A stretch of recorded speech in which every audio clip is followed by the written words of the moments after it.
Welcome to Ladies Talking Love, episode 75, Putting Words to Your Mental Load.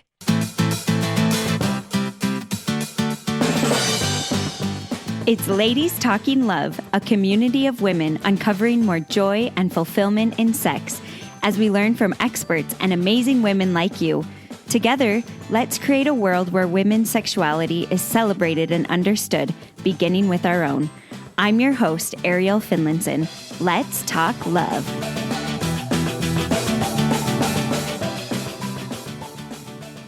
If you're married, you have probably had disagreements or hard feelings around the household and childcare responsibilities that we have in a family. This is so common, and it makes it extra tricky because often a lot of these responsibilities traditionally have fallen to women. And sometimes those traditions can feel really hard to break because it is what is often expected of women. Research actually shows that even if both partners work outside the home, most of the housework and childcare falls to the woman in the relationship. And this is heavy. Even if you are a stay-at-home mom all day with your kids, that doesn't mean that you necessarily have oodles of time to clean and cook and do the laundry and figure out all of the extracurricular activities and the grocery shopping and the dinner planning because you're taking care of kids, and that is a full-time job. But because of some of these traditions, women can feel a lot of pressure to live up to these high standards. That has definitely been true for me in my marriage. And it wasn't because my husband was like, I don't want to be involved. I don't want to do anything. This is your job. It was because these were the societal norms that felt natural, that felt expected of us. And so it was hard to shift these, and we're still working on shifting some of them. But working together to carry the household burdens and the childcare burdens more equitably can be life-changing for your relationship. When you, as the woman, are carrying a lot of the burden, it can be almost impossible to feel like you have energy for anything else. And when you're completely overwhelmed and exhausted, it is hard to be your best self, to connect well in relationships, to think clearly. Sometimes the pressure that we put on ourselves. As a couple, you get to decide together what is reasonable for getting these jobs done in a reasonable way and how to do them so that one person isn't carrying the entire load of the conceptualization of thinking about it and then planning it and then doing the task. So today we get to dive into how to start to recognize the mental load that you carry and to start to express it. As you can start to put a name to the mental load that you carry and express it to your spouse, you can work together to make it better for your relationship. Paige Connell is a working mother of 4 who uses her platform on TikTok and Instagram to share her thoughts on the mental load, parenting, and her career.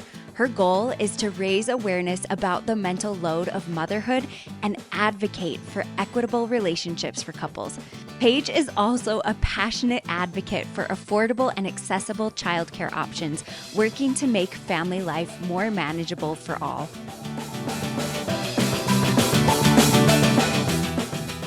Before jumping in, I want to let you know about something I'm super excited about that's happening next week. Twice a year, I hold a free live masterclass. In this masterclass, we dive into 4 myths that prevent a lot of women from creating the deeply connecting and fulfilling sex life that they deserve and that they want. You're going to go away from this class with 4 keys to improving your marriage and your sexual relationship. And here they are. The first is that you actually have desire. You may just not have realized how it works. The second is that the way you view your husband's sexuality is probably inaccurate and it's hurting your relationship. The third is one of the main reasons sex may not be pleasurable for you. And we're going to talk about the easy answer to fix that.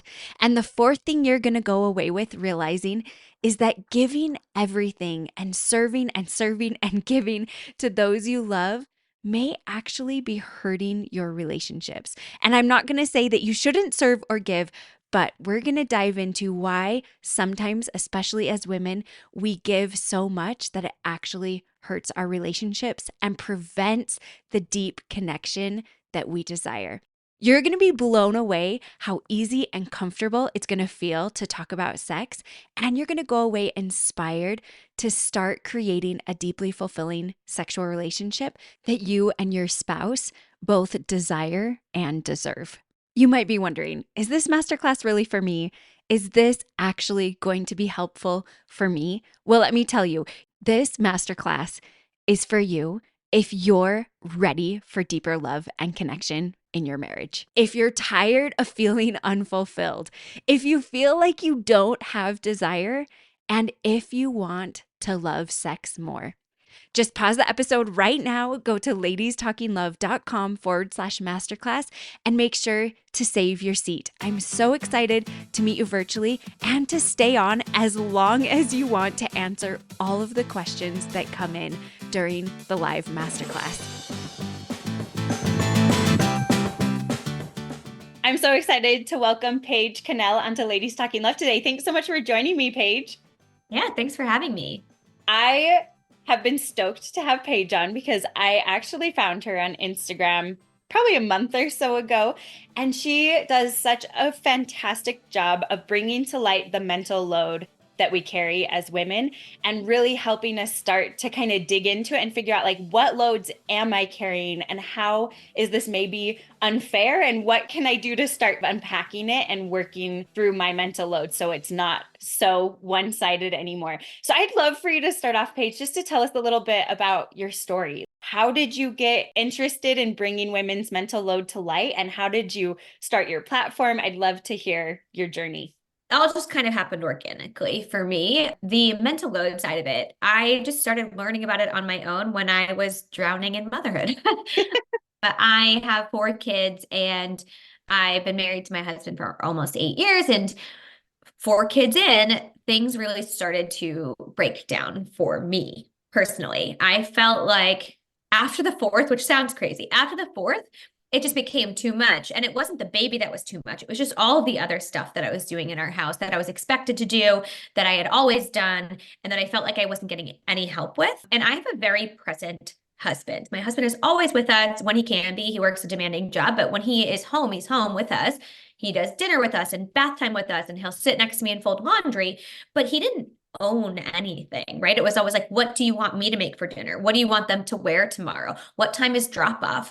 I was the person who had to know everything, do everything for everybody in the home, and often be the reminder in our home.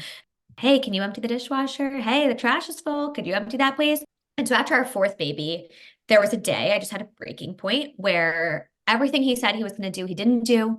And I do mornings by myself with 4 kids, and I had a 2-month-old strapped to my chest, and the diaper genie was jam-packed full, and the toddler was screaming, and the dishwasher hadn't been emptied, and I just lost it. I was like, this is enough. I'd rather do it by myself than count on somebody who keeps letting me down, essentially. And so I had heard about Fair Play on a podcast, which is a book by Eve Rodsky. And so I read the book and felt like it kind of just opened my eyes. I couldn't express why I was so resentful and angry at my husband at that time. I couldn't say why I was mad.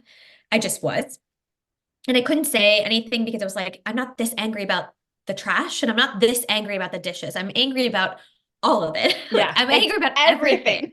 Yes, I'm angry about everything. And so I read Fair Play. I learned about Fair Play and I asked him to do it. People always ask me, like, was he hesitant? And like, yes, he was defensive. He was hesitant. He's like, just tell me what to do and I'll help. I always am here. What do you mean? I'm a good dad. And I'm like, I'm not saying you're not.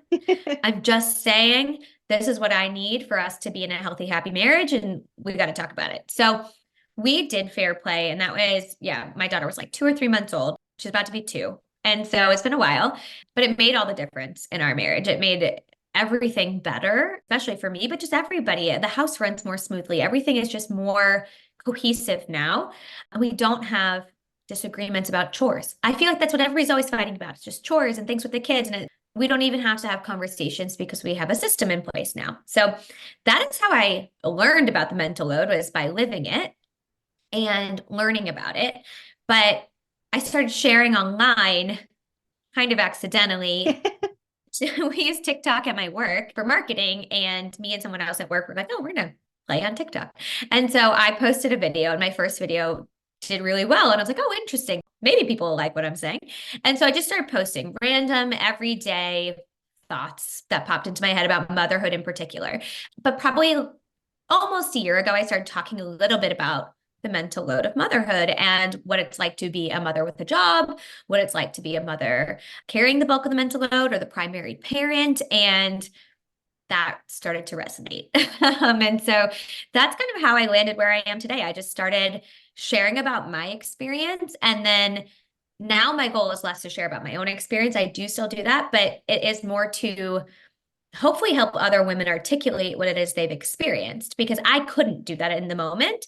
And that's what I often hear from my followers, is that they couldn't articulate it, but my video gave them words. And that's all I want to do, is now that I have the words, I just want other people to have access to it so they can have these conversations and hopefully build happier marriages or partnerships, whatever that might look like.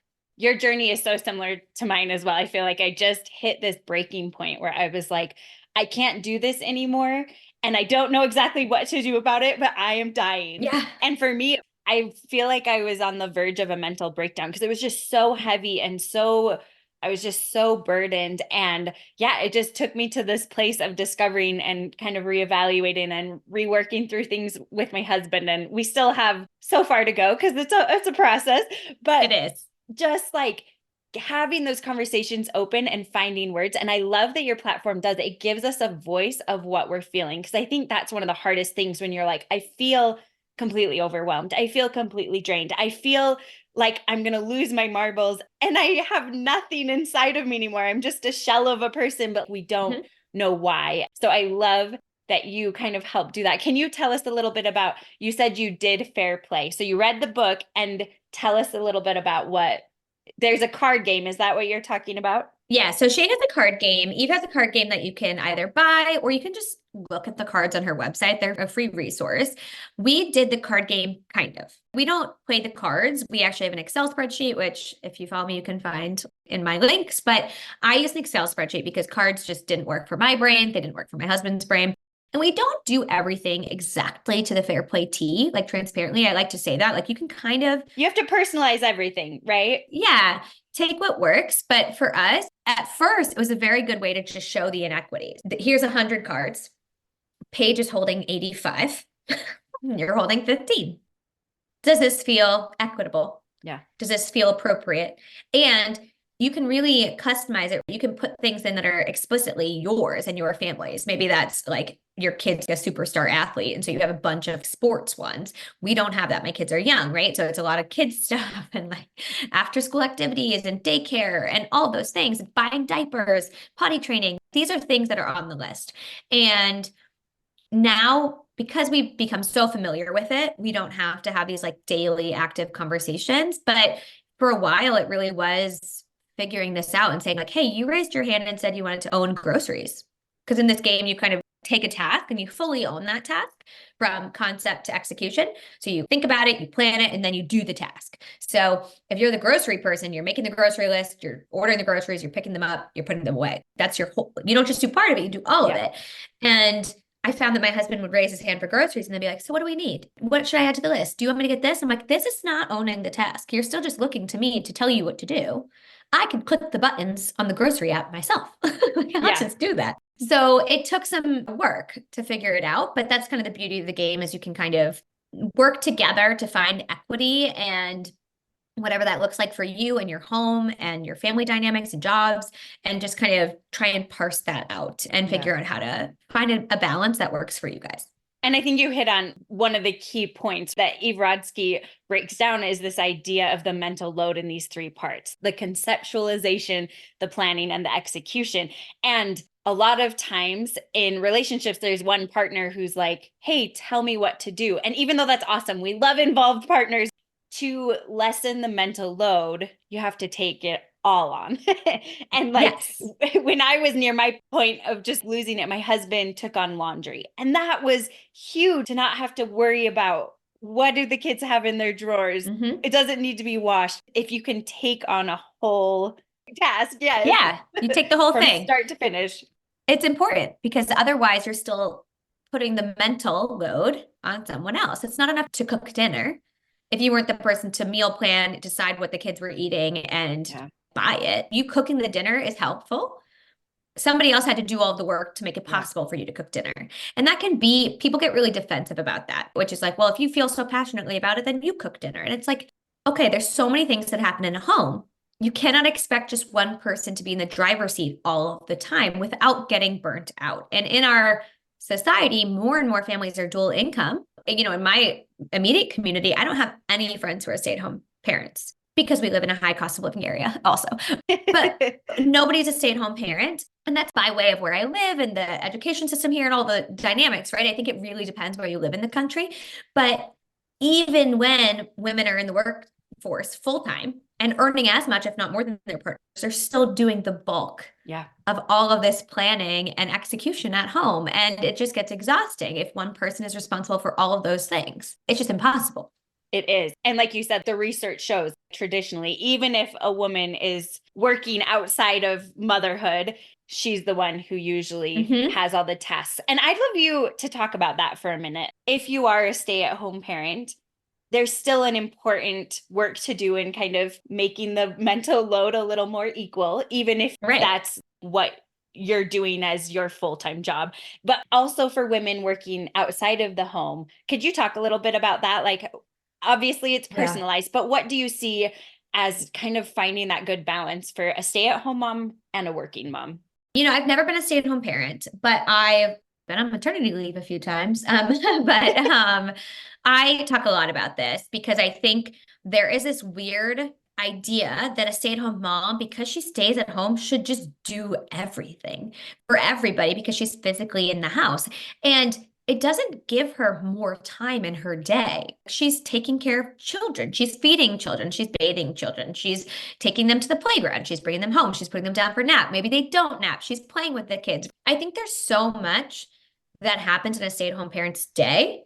And this expectation that they should be able to do that and everything else in the home is unrealistic. I understand that there's this, even from working moms who view like stay-at-home moms, like, how hard could it be? Right? Just do it all. But I know what my weekends feel like at home. Like it feels like I don't have a minute to do anything because I'm constantly with my kids and doing stuff with my kids. And there's this interesting conversation too around this where it's like, well, make your kids more independent. Let's not pass off this responsibility to our children unless it's age appropriate. But, you know, it's a way for some men to skirt the responsibility in the home. And so it also places different values on things. Oh, I work and I earn money. Therefore, my time is more important than her time because she's not making money. But the time is the same. Everybody's time is valuable. Their time isn't more important. And that's not just his money alone, because without her staying at home, he either doesn't have a wife and kids in a house or they're paying for childcare. They're paying for all these other things like a house cleaner, whatever it might be. There is a trade-off. And so oftentimes we place this, I don't want to say fault, but with like a premium on the paid person's hours and time because there's dollars associated there without acknowledging that the other stuff doesn't exist if this isn't the dynamic. You don't have this wife and children at home that allows you to go off to work without her. And so, there's a lot of pushback. I think the way some people view it is like, if I were your nanny for 8 hours, I wouldn't be doing all of these things. I would maybe fold the kids' laundry and clean the kitchen, but I'm not washing the floors, like cleaning the gutters. I don't know. I'm not doing all of those things because I'm also watching children and viewing a stay-at-home mother's time the same way. Like she might have more capacity to do things, but it does not mean she has the capacity to do everything. Whereas the like work out of the home parents, it gets tricky because still oftentimes, even if both of them are working outside of the home, there's this weird conversation that often happens, probably mostly online, but I'm sure in real life too, where men will say things like, well, my job's harder, or I work more hours. And it's the same conversation as a stay-at-home parent. It's like, you're able to work more hours because mom goes home to pick up the kids. You're able to work more hours because mom takes sick time when the kids are sick. And moms often, not always, but moms often become the primary parent. And therefore, all the kid stuff falls to them and the home stuff because they're these gendered roles that we've all kind of bought into societally. And so even when women work, they tend to take on more of the responsibility. And it starts very early, even with just like maternity leave, paternity leave. Men don't take their paternity leave, or if they take it, they take shorter time. Or if they take it, even in full, they make themselves more available to their work because they don't want to get docked at work. Whereas women don't, because they're doing the round the clock breastfeeding and like recovering from giving birth. And so it just sets up this really unequal dynamic, even in the workforce, because moms are often expected to become the default parent and dads are expected to prioritize their career. And so this isn't necessarily the fault of men, but like society has told men that this is where they should place their priorities. And same with women. It's told us that our ultimate job and goal is to be a mother and that that's the only thing we should care about and kind of prioritize. And so it's very difficult to navigate these conversations because they're so deeply ingrained in who we are and what we've been told about ourselves. I'd love some tips. When you brought this up with your husband, you talked about how he was a little bit defensive, which is such a natural reaction, right? I'm trying to be a good partner. What do you want from me? Yeah. What are some things that helped you guys as you started to recognize the mental load you were carrying to express it to him so he could understand and then to kind of work through figuring out how to make it more equal? I didn't do it gracefully, is what I'll say. Like I was just furious. At first, I was like, I am done. It's either we do this or I do this alone. You make your call, but I'm doing it alone already. So like either you're in, you're out, get on board. And we didn't solve anything when that happened, obviously. But I was at a breaking point. Like I didn't even have the capacity. I remember saying to him, I was like, I'm coming off very cold because I'm so resentful and frustrated that I can't have even compassion for you right now because I feel so undervalued in our relationship. Like I just felt really taken advantage of and taken for granted. And so I didn't have the capacity to have this kind, compassionate conversation. Right. I got there. Which I can totally see his point of view too, because he's like, I'm trying to show up as a good partner. Tell me what to do. Because that's what's been showed is like, I'm a good partner if I ask my wife what I should tell me what to do. Yeah, tell me what to do. Exactly. And so I think we had the initial angry version. And then we kind of started to have these conversations because I think what often happens is we'll say something and they'll hear something else. And this happens to everybody in relationships, women as well. I say, I need you to be a more active participant in the kids' school schedules. He hears, you're a bad dad. And I'm like, that's not what I'm saying. I'm saying, I actually just need you to read the emails, add the things to your calendar, help me with these things when they have a half day, when they have, whatever it might be. I need you to participate. And he would hear at first that as a criticism. And I'm like, I'm not criticizing you. I'm just telling you what my needs are. These are needs. These are not criticisms. These are needs. And I think by taking that out of it, I had to say it sometimes like, please just listen to the words I'm saying and take nothing else from them. There's no ulterior motive. There's nothing else. I'm not trying to come at you. I'm just trying to say what I need. And want you to hear me. That definitely helped. I'd say one thing that I learned, so I'm also a fair play facilitator now. So I went through the course and one of the things that they talk a lot about is kind of bringing humanity to these things. Every task, every chore has something under it, a reason why it's important and why you value it. And so people will often talk about standards, like, why do you care if it's done this way? Or like, why does it have to be like that? Or who cares if they wore the striped socks to Spirit Day? And it's like, well, somebody actually might have really strong feelings about that because of their childhood. Maybe that's something that they care about. Like for me, one of the things that traumatized me, I'm sure so many millennials can relate to this, but my mom's not a great cook. No offense to my mom, but she like overcooked things a lot when we were younger. And I remember they fed me this piece of steak and it was so hard. I like couldn't chew it. So I wouldn't eat it for dinner.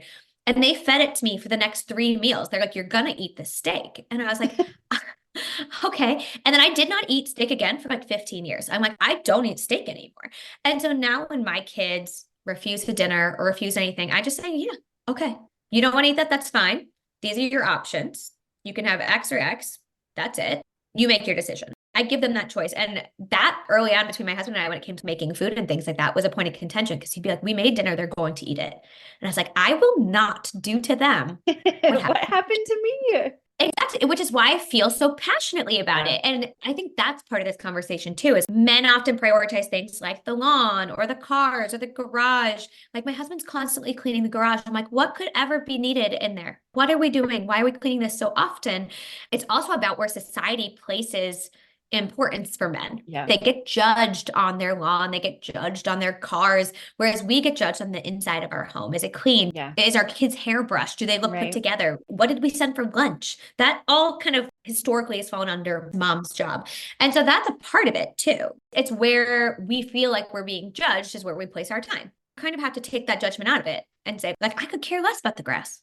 I know it needs to be short for certain reasons, but I actually don't feel like it's a reflection on me, which is why I care less about it. Yeah. Being able to have those conversations and say those things out loud to each other, I think also helps a lot in kind of breaking through the immediate emotions, which are resent typically, and then defensiveness on the other side of it. And I love that idea of bringing in the humanity as well, because for me, there were things that were really important to me that I needed to let go of because they actually weren't that important. I recently in my stage of life, like home cooked meals, I've always wanted to like be that person who makes everything from scratch and has great meals, but I'm like, that's not realistic right now. And I was putting so much pressure on myself that wasn't needed. So my mental load was even heavier than it needed to be. And so like looking internally too and being like, what am I bringing to the table because of my expectations of motherhood and wifehood of what I should be like? What can I lessen to like find a good balance? And then how can we split this as a partnership? And for both of us, what expectations are you having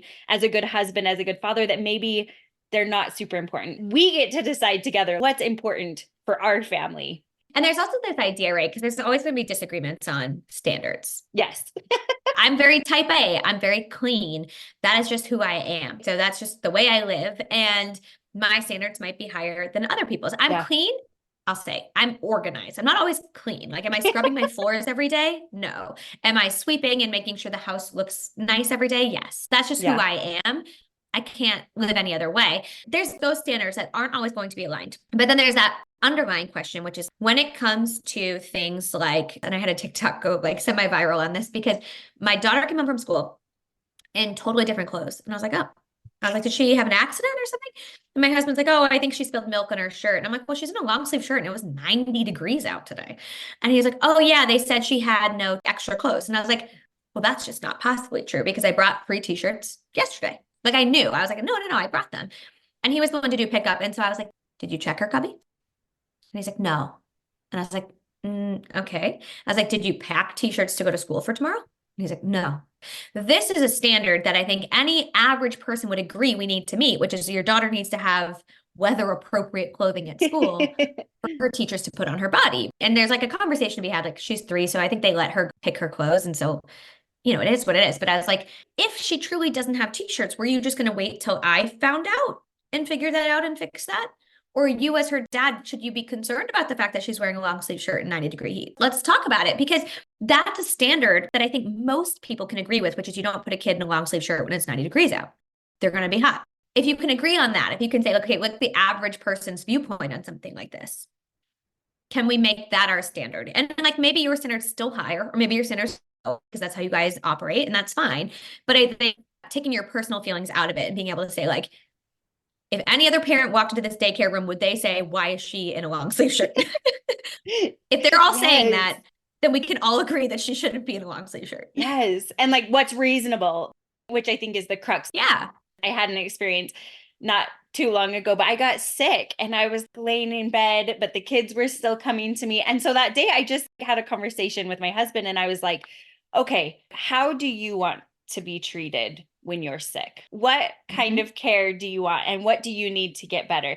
And so it was just really good because I think my husband is a very caring person, but the patterns can be so ingrained of being taken care of that it's hard to recognize, oh, when I'm sick, I need you to take the kids and I need you to take care of all this because I need that care too. And I love that idea of talking about it to help them understand and also finding a reasonable balance. If I am able to do some things and I'm not super, super sick, then yeah, let's figure out I can do some. But if I'm super sick, I shouldn't have to do anything. Yeah, it comes down to like protecting time too. Do we place value on mom's time and recovery and rest more than we place it on dad's, or vice versa? My husband works a lot of overnights. He's literally sleeping right now. It's like 3 o'clock. He worked all night. And when my kids come home, I'm like a crazy person. I'm like, everybody stop talking.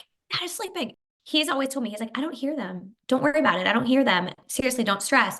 But when I'm sleeping, they come in the room 100 times. Right. And that doesn't happen anymore. But I remember we had the same moment where I was like, hey, when you're sleeping, I work really, really hard to make sure they don't wake you up. I like stress out about it. And it feels like you don't even care.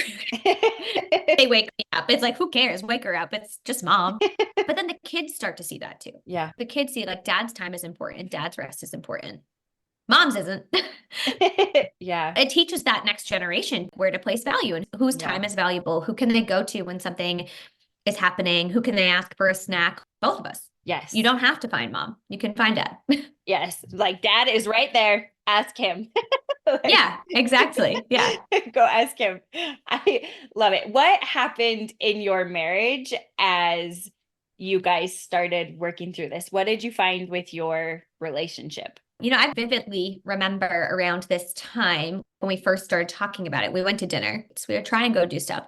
And I would just sit there and I was so full of resentment where I was like, I feel so truly unseen that I don't even have anything to say because this person doesn't care that I'm drowning or doesn't care enough to change.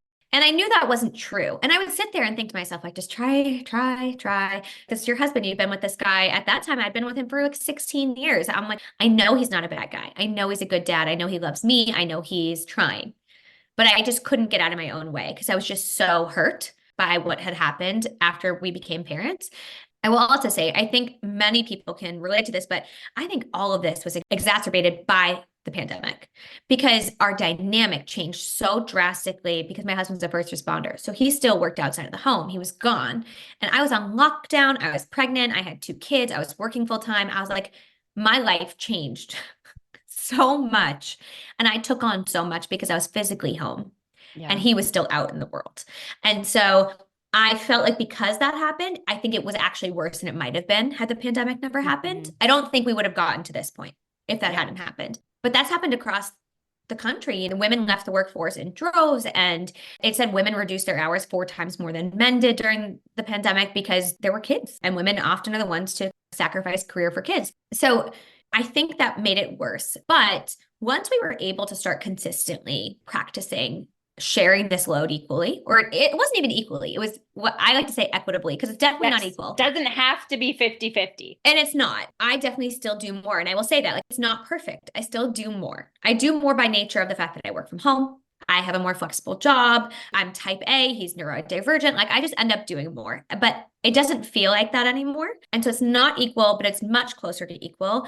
I actually enjoy doing things with my husband. I actually like to go away with him on a weekend. I like to sit and watch TV. We can joke and talk and have conversation. We can also have conversations that are not just about the logistics of our home, because we don't have to talk about the logistics of our home. We do in the regular everyday, like, oh, they have no school tomorrow, or like, oh, next week's a half day. We have those conversations, but we're not saying like, are you doing the groceries or am I doing the groceries? Who's doing this? It's just, we know. So now we don't have to be spending so much of our time and energy on just trying to live. We function so much better, so we can actually enjoy time with one another and not spend so much time fighting about it. We're so much happier now because we can actually enjoy each other's company without having these feelings of resent or defensiveness or any of that. Yeah. And I found for me too, having things that are mine and having the space to breathe and think a little more, like, I have things I'm excited to talk to my husband about. Whereas before I just felt so empty. Bringing that in, like, brings this newness into your marriage or your relationship. It enlivens you. And I found that so freeing. I think it's also important to have space for moms to be people outside of their home. And people always get a little weird when I say that, because they're like, you're still a person if you're a mom. And it's like, yes, but how often do moms have space without their children, without their partner, to just think about what would fuel them? Yep. What would make them excited and happy? And for me, it's really as simple as going to a yoga class. If you send me to a yoga class and I come home and the kids are already in bed, you've relieved the biggest load from my life. I got to be without my phone, which means I'm not hearing from work.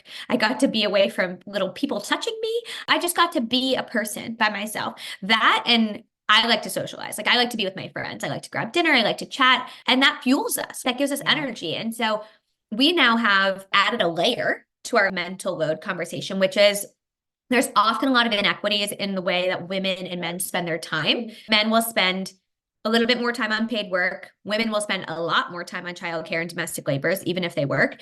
And men often have much more time on recreation and rest, just in general. Like they're able to go golf on Saturday or be in a pickleball league or run a marathon, whatever it is. They have the space to do that. And moms are like, I'll read a book as my hobby because I can do that during nap time. We've consciously made an effort to block time on our calendar. So 2 nights a week are mine. I leave at dinner time. So I'm with the kids while they eat dinner.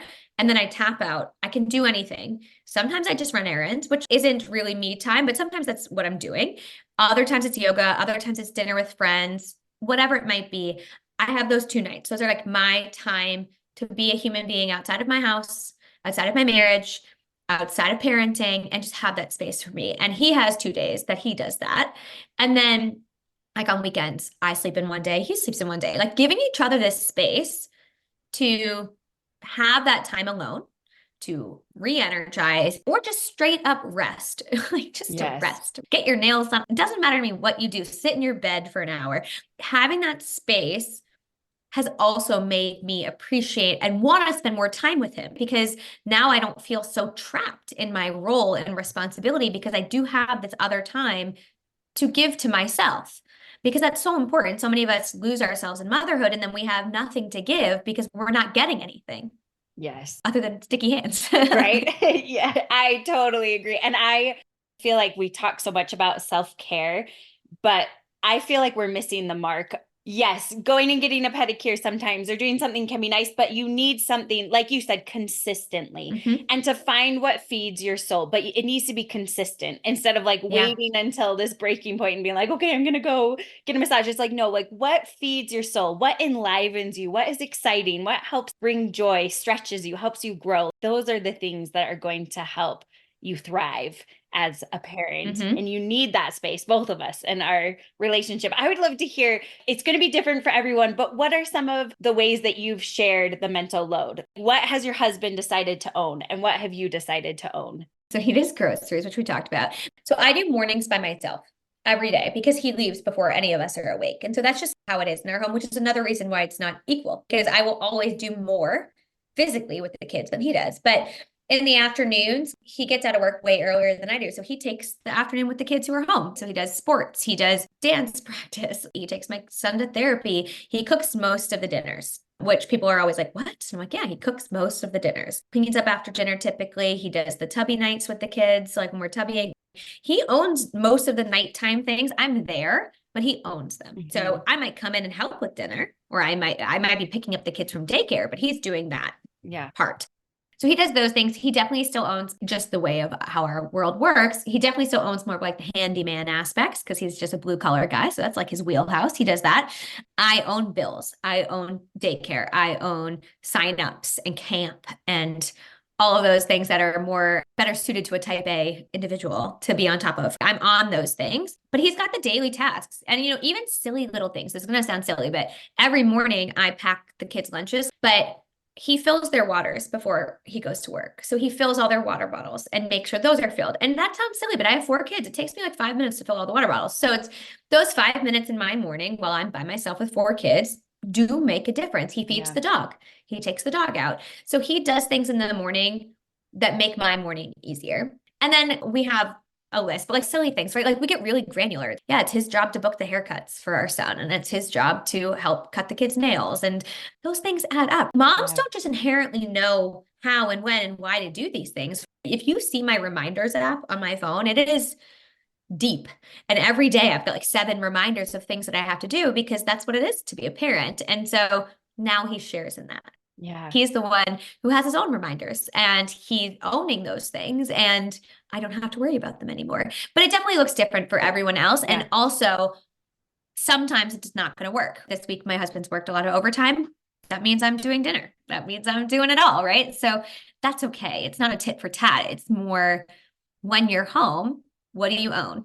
And when you're not home, I easily know where to step in because it's obvious. I know what you do and you know what I do. That is so beautiful. I love it. And like you said, find what works. And there's going to be weeks that are different, but having a plan and working on it together. And like for right now in our relationship, my husband does mornings because I just had a baby 10 months ago. I've been needing more sleep and I've been really tired. And so I sleep in and he does mornings. And that's just what we've figured out for this stage of our life. I'm sure it will change again. Yeah, totally. But to keep that conversation open, as we're kind of closing up, I would love to hear, getting rid of the resentment is one of the biggest things. But as you've learned to share your loads more equally, how has it affected your sexual relationship with your husband? Well, now we have one. Right? It's interesting because all this lined up a lot with my postpartum journeys. We had kids. And so I was obviously postpartum. So I think some of it was compounded by that. I was not only resentful, but I was recovering postpartum. I had some very traumatic births. It was a lot of recovery, and all of that coincided with all of this. So I was basically like, I'm out. Don't touch. Don't touch. I'm done. That's obviously no longer the case. I'd still say we have 4 small kids. So like we're still both very tired and working a lot and not always up for it, but it's actually a part of our relationship now where I'd say for like a good period of time, it wasn't. I was not engaged and he was at a point where he was like, I'm not even going to bother because she's so angry that I know I'm going to get shut down. And I think we're still working through that. There's this residual from that time where he's like, I'm not even going to ask because she was so angry. And so now he's gotten into that habit a little bit of being like, I'll wait till Paige initiates. And I'm like, no, it doesn't always have to be me. Like, I know you waited for that because we were in that period of life where I was so off the table. Yeah. That's not the case anymore. So I think, I'm almost 2 years postpartum. We're almost like 18 months into this journey of trying to be more equitable. And I think we're finally at that point where it's like, okay, we're back on track. We enjoy each other's company. We're going on dates. We're sharing each other's hobbies. And that's all the stuff that makes you want to do anything together. Oh, completely. There was no connection at all. And so obviously there was no connection in the bedroom.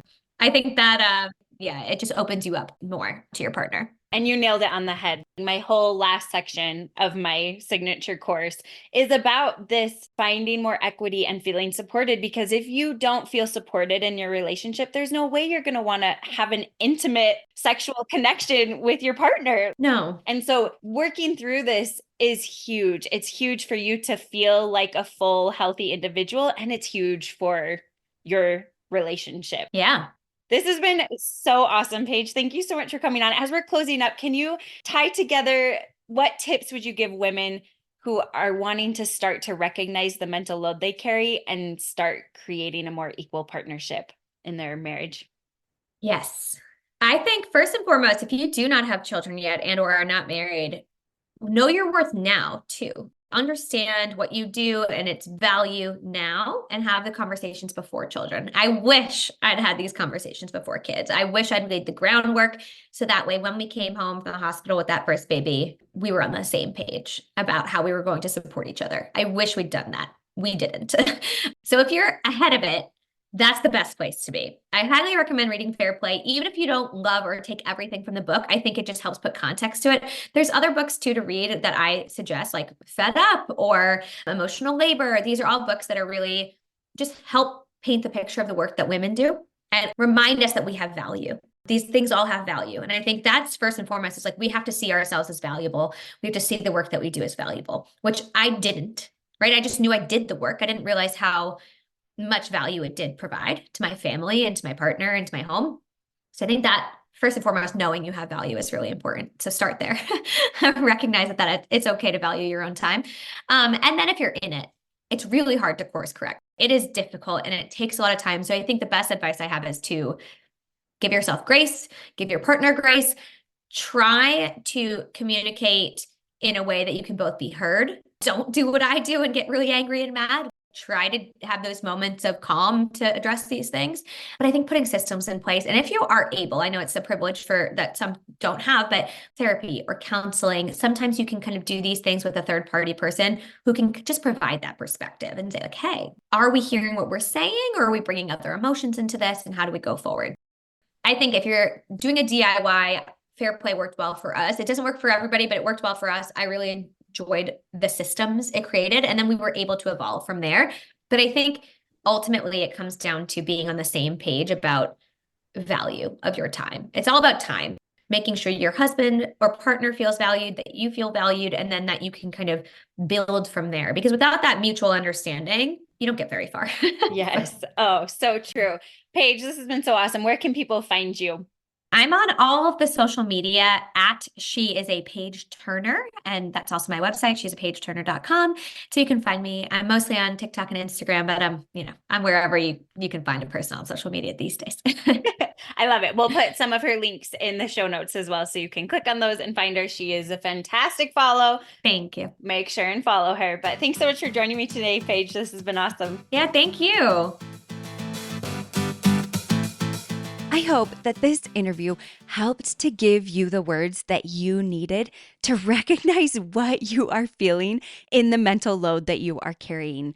So much resentment can come up, and we don't even know exactly what it's stemming from, because it's not just the small little thing we're feeling frustrated about.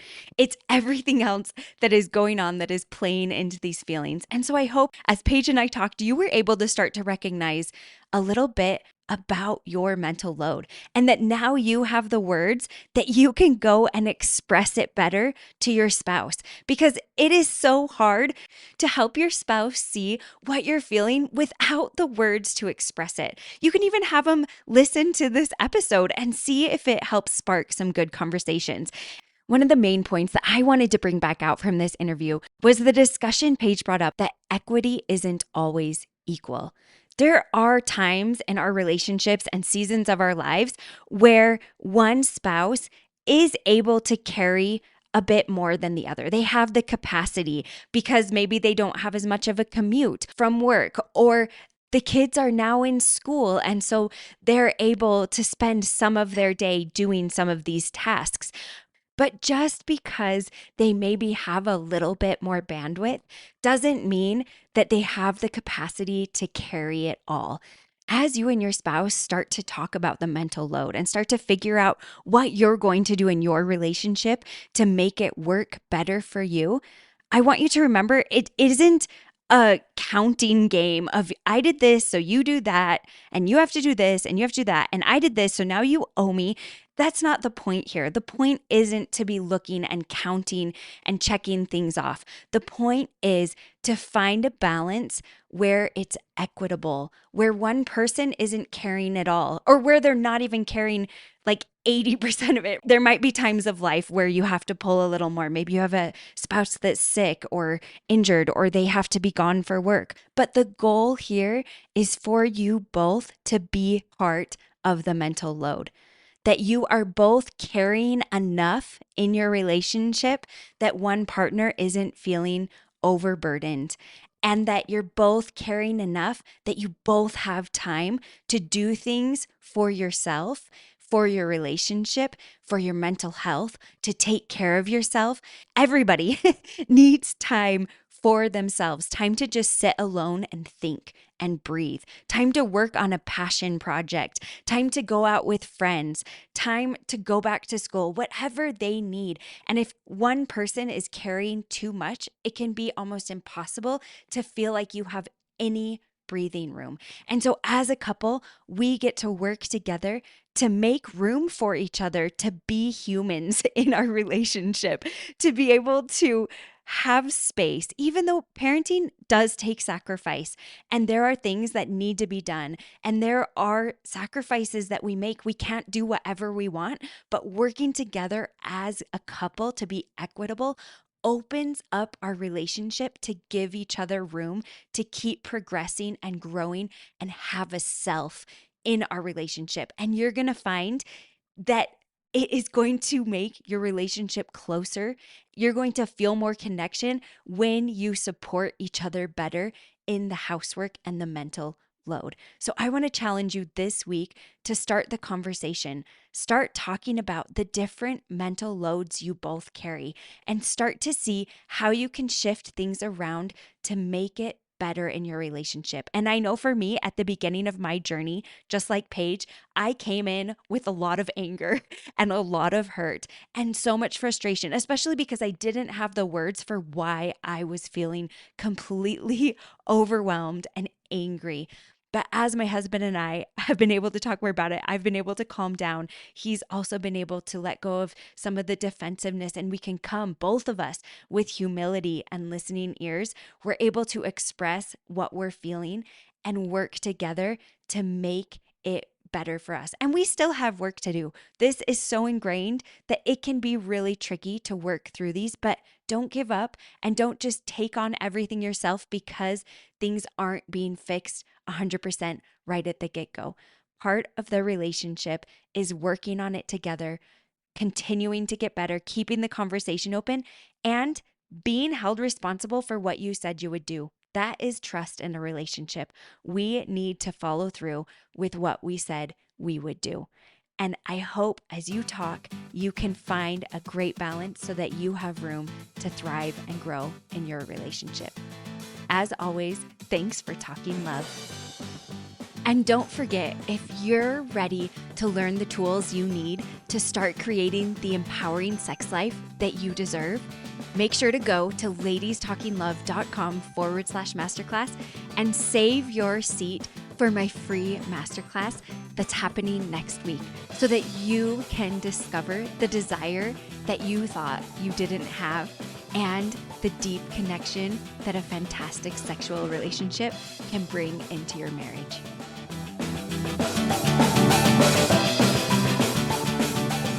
Thank you to all of you who listen and join me on this journey, and to our Ladies Talking Love team who make the podcast possible. Thanks to our sound wizard, Kimberly Demers, and our miscellaneous task whiz, Melissa Havertz.